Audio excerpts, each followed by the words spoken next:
Friends, మా mummy వాళ్ళ ఇంటికి వెళ్ళిన తర్వాత నెక్స్ట్ డే వాడిపల్లి కూడా వెళ్ళాము. ఎందుకనంటే మా మమ్మీకి 7 వీక్స్ అయిన తర్వాత అష్టోత్తరం పూజ అయితే ఉంటుంది. అదైతే అవ్వలేదు. లాస్ట్ మంతే 7 వీక్స్ అయిపోయినా కూడా పూజకైతే చాలా టైం పట్టిస్తుంది అనమాట. స్కానింగ్ అది అవ్వలేదు.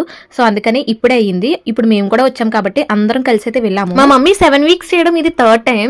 2 సార్లు అయితే నా కోసమే చేశారు. ఇది కూడా నా కోసమే అనమాట. లాస్ట్ టైం నా కోసం చేసినప్పుడు లాస్ట్ డే అంటే ఇదే రోజు అష్టోత్తరం పూజ చేసినప్పుడు అయితే నేను వచ్చాను అనుకోకుండా.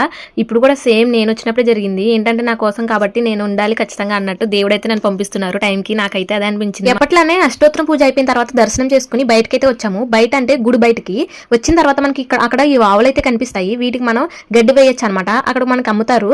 అది తీసుకుని మనం అయితే వేయొచ్చు.